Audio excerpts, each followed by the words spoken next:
Welcome to the Tom Woods Show, episode 409. What a thrill and a delight it is to be joined today by Matt Ridley. Matt Ridley was elected to the House of Lords in February 2013.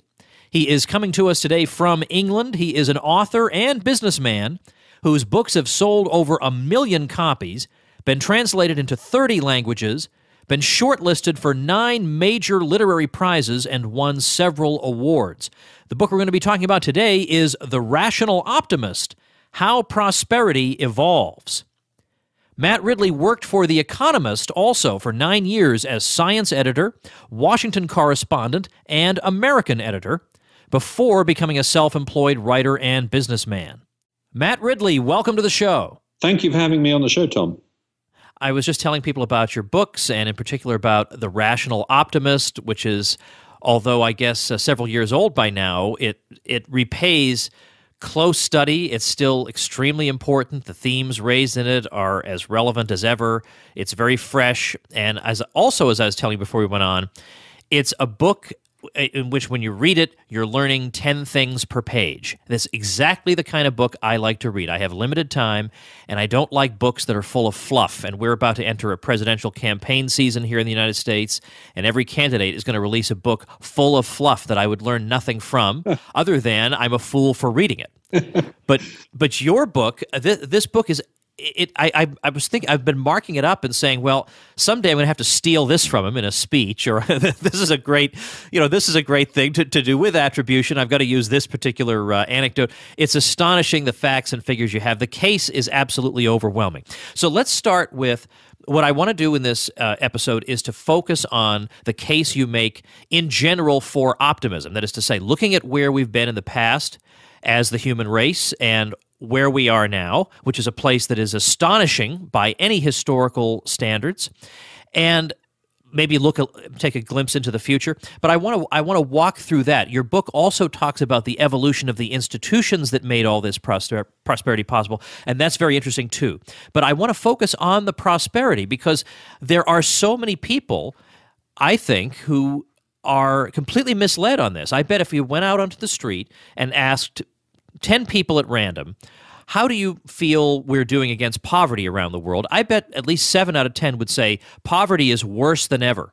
And yet that is so demonstrably false, I can't understand how they fail to grasp it. So finally, I know this is a very, very big warm-up here, but I think for me, one of the most effective moments of your book is early on when you're really describing a typical family, a typical person living in the, frankly, not that distant past, and the kind of life that person led, and how absolutely unthinkable it would have been for us today. Can you start there? Yes. I mean, I set my fictional family sometime around 1800, and I say, look, this sounds wonderful. They've got birds singing outside their windows. There's no dioxins in the milk. They milk their own cows, etc., etc.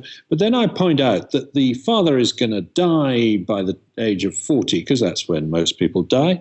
That the child crying in the corner is about to die of a horrible infectious disease. That the girl who's in the barn feeding the horses is getting pregnant by the neighbor's son. You know, there's all sorts of horrible things going on.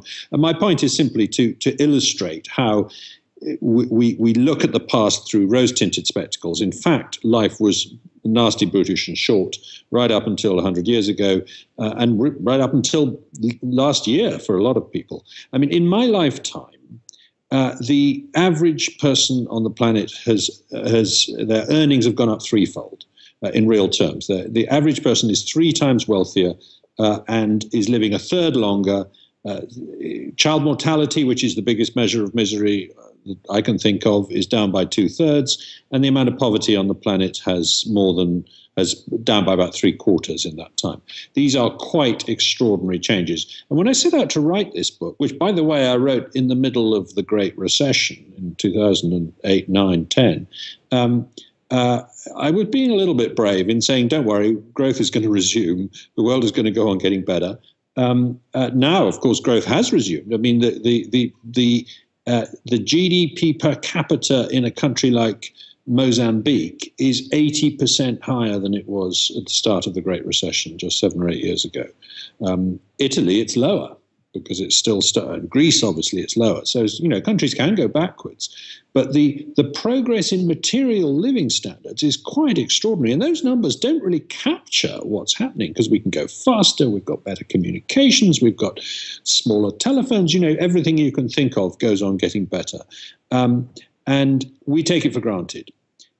If something I complain about this morning I was cursing the lack of a phone signal when a telephone was dropped as I was driving along a freeway. Well, 20 years ago, the idea that you could make a phone call while driving along a freeway at all was of course. So we bank the improvements, we notice the things that are still not right, and we look backwards with nostalgia, and that obscures the extent to which people's lives have got better. And by the way, I didn't start out when I was writing this book thinking that everything was getting better. I knew some things were getting better, and I wanted to write about it, but I also wanted to sort of capture what progress is and why it works in some things and not others. And I ended up with almost nothing to say that was getting worse. Obesity, traffic congestion, a few things like that. But things I thought I was going to be able to say, important things that were getting worse, turned out not to be true. So happiness is a good example. Lots of people think that people are getting less happy. That's not true. Wherever you look around the world, if you get big enough data sets, properly collected in the right kind of way, as far as we can tell, and of course, you can't really tell how happy someone is, people on the whole tend to get happier as they get richer, and that's been going on in pretty well every country. So as I put it sometimes when I give talks about this, I say we're not only wealthier, we're healthier, happier, cleverer, cleaner, kinder, freer, more peaceful, more equal. That's the one that astonishes a lot of people. There are everybody thinks inequality is getting worse. And in some countries, in some ways, it is. But in the world as a whole, it's getting dramatically better. Global inequality is plummeting. Why? Because poor countries are getting rich faster than rich countries are getting rich, and so on. So for me, this has been a voyage of discovery to really go and look up the numbers and pin down just how much everybody's lives has been improving, and to challenge the pessimism mongers who say that it's not happening. All right, I have to throw in a couple of comments here. I've never accepted the maxim that money can't buy happiness. Well, of course, it can't buy a true friend. It can't buy love. It can't buy certain things. But you're telling me I'm not happier now that I'm able to travel the world at will? I'm not happier with refrigerated food. I'm not happier that I can have the services of great chefs at my beck and call, like that. If that doesn't make you happier, what's the matter with you? Like what would make you happier? Like these are all wonderful things. So I don't accept that. But also then people will say, but material things aren't everything. And of course they're not everything, but there's something. There's no way I can cultivate an interest in Elizabethan literature if I'm one bad harvest away from starvation and all my kids live in squalor. Yes, Greg Easterbrook has quite a nice point where he says, thank you, Lord, that I am rich and comfortable and miserable, because I could be hungry and endangered and miserable. Yeah, that is fantastic. There's a problem on both the left and the right with regard to undue pessimism. On the left, you've got some of the, I don't know, maybe romantics, although it's hard to really classify these as left or right. But you do have a kind of a Luddite strain that you can find in some cases, or it's not even Luddite. It's this communitarianism, the idea that, well, in the old days, sure, you didn't have flush toilets, but you had a sense of community that we've lost in the modern world. And likewise, you even see that on some of the traditionalist right with Ruskin or Carlyle and some of their descendants today, who are right-wing critics of capitalism, who they say also it destroys community relations, it destroys relationships. And I don't see that that's necessarily the case, first of all. But secondly, they're obscuring the absolutely horrifyingly bad conditions in which people lived not very long ago. They don't. Can you imagine? I sometimes sum up what it would be like to live in the year 1300 in just the word dentistry. Yeah, that's very nice. That's very nice. P.J. O'Rourke has made a similar point, I think. And You're right that the pessimism comes not just from the left but from the right, and it often, as you say, takes this communitarian line that somehow we don't look after our friends and relations and neighbours today any more than as much as we did in the past. Well, hang on a bit. You go back to medieval villages. The poorest people, the disabled people, the people who were educationally challenged, they were left on the scrap heap of history. Starvation happened on the roads between villages every spring in Britain, a relatively prosperous country, right up until the 18th century, because nobody would look after the people at the bottom of society. And it's not just that. It's also that the market system seems to me to be a system of rampant social engagement. It's a system where you have to be nice to your customers, otherwise they don't come back. And you have to be fair to you don't kill the shopkeeper to get the bread from his shop, because otherwise he won't have it there for you tomorrow, etc. So this notion, which you often hear from the churches, that somehow the unfettered capitalism has made people nastier, just doesn't seem to me to be borne out. Just look at some of the stuff Steven Pinker documents about the decline of violence. Routine, random violence for entertainment until just 100 years ago was quite extraordinary, and we don't tolerate that now. So we've become much nicer as we've got wealthier too. And sure, we have different ways of looking after communities too now. So elderly people might fall on the state more rather than on the family, and that isn't always good. But it is good, because often families weren't very nice to their elderly relatives, and so on. Let's talk about a well-known episode of historical pessimism, or pessimism in history, and of course that's the episode with Thomas Malthus and the discussion of where population growth was bound to lead. What was he warning about, and why was that not borne out? Yes, this is the sort of mother of all pessimisms in a way. Robert Malthus, actually, because he used his middle name, writing in 1798, said, "Look, the population is growing faster than the food supply." And that means that inevitably, the only way it's going to get checked is by death and disease and war, pestilence, war, and disease, as he put it. And so his specific recommendation was, we must encourage people to marry later. We've got to get population growth under control. And if we don't do that, then we're going to have to be really harsh. We're going to have to lock the poor up in such a way that they can't breed. Otherwise, it's going to get worse. And this idea has been taken up again and again throughout the last 2 centuries, that you've got to be nasty to people to prevent population growth. Well, what happened, of course, was that food supply expanded much faster than population throughout the 19th and 20th century, particularly in the 20th century, once we got inorganic fertilizer to go. And now famine doesn't happen anywhere in the world. Occasionally you get a food problem like in North Korea or somewhere else that's really badly governed, but that's caused by politics, not by shortage, not by overpopulation. And it's quite extraordinary. We're feeding 7 billion people very comfortably in the world. So comfortably that the world food prices have dropped pretty dramatically in the last year again. And we're doing that while taking half the food that we grow and giving it to run motor cars, not half, but a significant percentage, and so on. So Malthus was wrong. And he was wrong because of technology. He was wrong because of innovation. He misunderstood that actually because of innovation, the food supply could easily overtake the population growth. And in fact, the other way he was wrong is that actually people would regulate their own population numbers so long as their kids didn't die. And this is the really great insight, I think, of recent decades, is this thing called the demographic transition, that once you stop child mortality, then you stop population growth.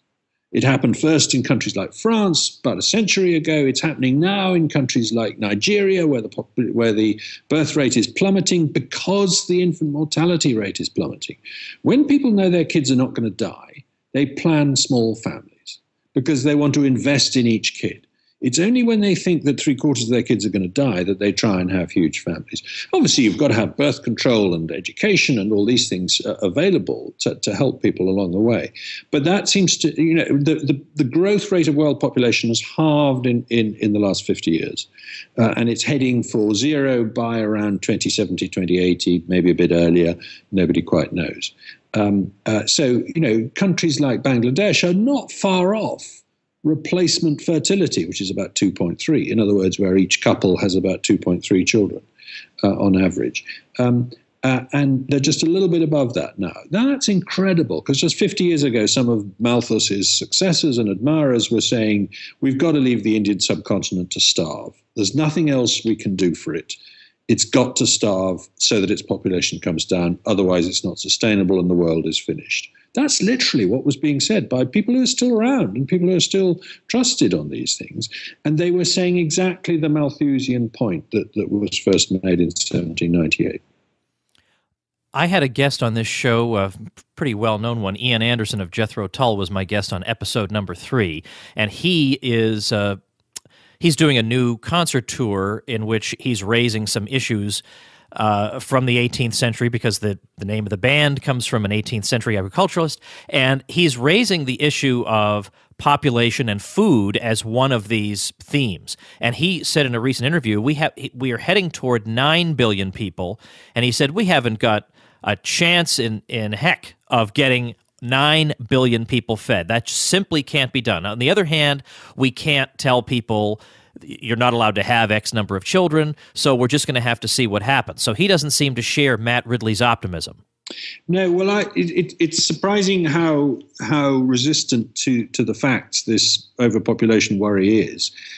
Sure, when the population was accelerating upwards, up until about 1965, say, would probably be about the turning point, then you could say this is worrying.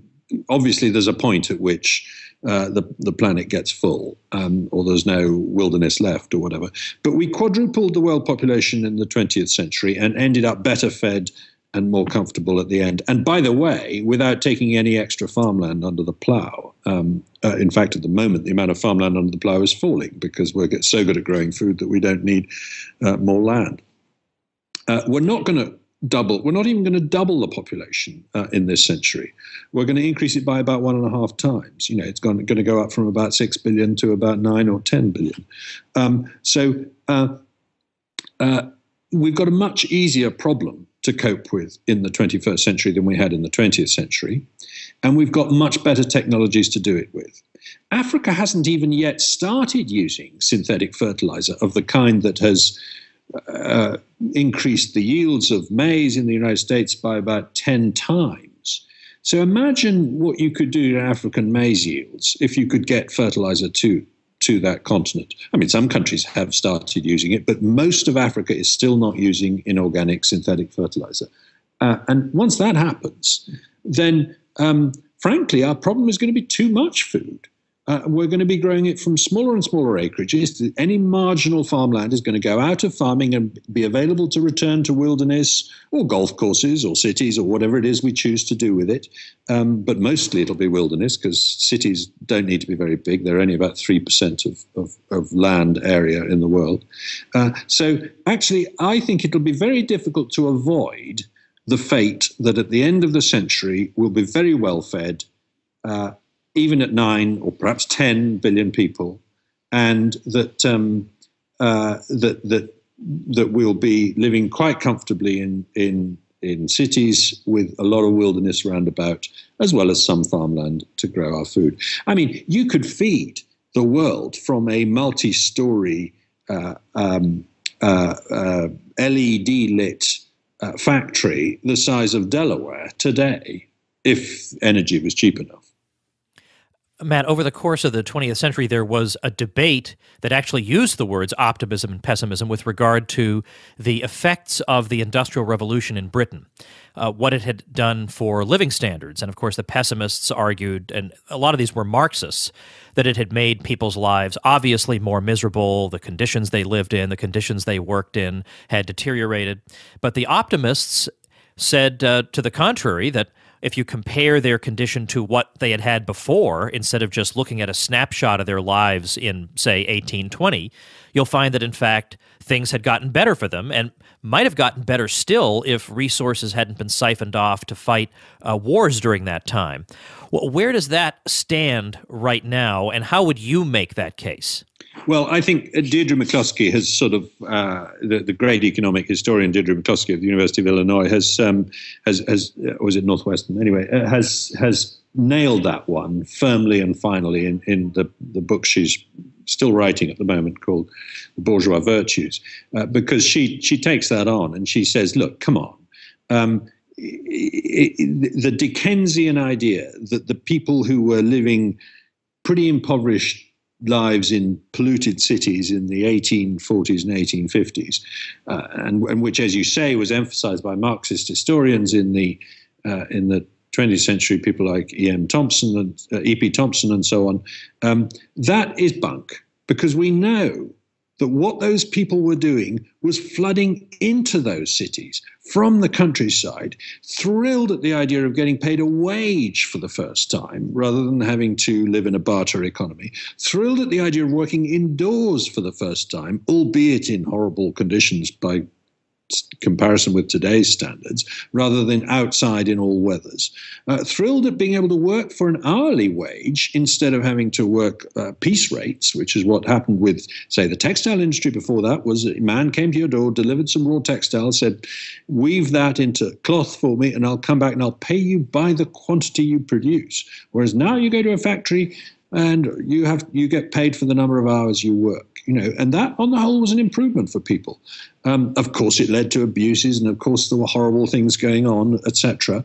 But actually, the reason people were rushing into cities and taking jobs in factories was because it raised their living standards. They didn't have to move to the cities. They didn't have to go and work in mills. And it's happening today. If you go to parts of China and ask people why they are sitting at a workstation on an assembly line rather than back on the farm growing rice, they say because it's a better life. From today's perspective, you look back and say, wow, that was horrible, the living standards. And maybe they'll look back in 100 years' time and say, you mean, they had to put up with cars whose doors opened or something? I don't know. There's going to be something about our life that they look back and say, I can't believe that they were forced to live such miserable lives. But you've always got to weigh it against the alternative. And the Industrial Revolution undoubtedly brought an enormous advance in living standards in Britain first, then in other parts of Northern Europe and North America, and now this is what's happening in China at the moment, and India and Africa is beginning to follow suit. I did an episode of this show with Deirdre McCloskey, so I will link to that as one of the related episodes on the show notes page for today, this being episode 409. It'll be tomwoods.com/409. Of course, we'll also link to The Rational Optimist there. Before I let you go, what do you feel are challenges coming in the future that, maybe aren't going to destroy the human race, but that maybe are a puzzle even to you? And I might add, let me put in parentheses here, what about energy? Doesn't all this rely on cheap energy, and isn't that a potential problem? You're absolutely right. The supply of affordable energy is absolutely crucial to improvement of living standards. And it's the one thing that's driven living standards upwards in the last 200 years. Because when you think about it, each of you and I have thousands of slaves working for us in the background, in the back room, if you like. They're not slaves, they're electricity, but they're driving machines. They're making us warm, but they're producing the products we use, et cetera, et cetera. But if you turn that into sort of watts of energy, and you compare that with how much you'd have to get out from muscle power, which is what most people relied on for most of history, then so you would need thousands of people on exercise bicycles in the back room with no standard of living themselves in order to keep you in the lifestyle to which you've become accustomed. So thank goodness for fossil fuels, which provide 85% of our energy and so on. Now, it's pretty clear, that particularly over the last few years, that gas is not going to run out. In fact, it's super abundant. The shale gas revolution, we've got methane class rates on the ocean floor, etc. Oil might run out in some fields, etc. Coal's going to last a long time. There's a problem with climate change, but there's nuclear behind that. I don't think we're going to have an energy problem in this century, but we're going to have political arguments about which kind of energy we should use. The two things there are small things going wrong with our lives that I do worry about, like the epidemic of autoimmune diseases and allergies and things like that, a lot of which comes from the fact that our lives have got cleaner. So we're not challenged by parasites, and that causes these diseases. I'm pretty sure that's the issue there. But there are two big themes that I am pessimistic about to a small extent, or at least worried about. One is bureaucracy and the other is superstition. I mean, if you look at what brought down great civilizations in the past, it was a combination of bureaucracy and superstition, usually. So, in other words, turning your back on the open society and saying these are the dogmas you have to believe was a real problem for the Arab civilization, which was a wonderful flowering of civilization and then became a benighted theocracy instead. Likewise, if you look at what happened in China 1,000 years ago or so, by far the wealthiest part of the world with enormous amount of innovation going on, and then it all stops. And why? Because the Ming emperors basically bring in tremendously intrusive bureaucracy in order to control exactly what everybody's doing at every moment of the day and ban people from trading overseas and all this kind of thing. And the result is that you stifle innovation. So there's a lot of both of those things going on at the moment. And, we're speaking just as Palmyra has fallen to an unbelievably benighted 7th century faith in the form of the Islamic State in Syria. So, there are things to worry about. It would be possible to kill this process we've got going that improves people's living standards. It's been done before not for the world, but for big civilizations in the past. It's possible that it could be done for the world. And that does worry me. The book we've been discussing is The Rational Optimist, How Prosperity Evolves. Of course, you can get it on Amazon. We're linking to it at tomwoods.com/409. How can people follow you online?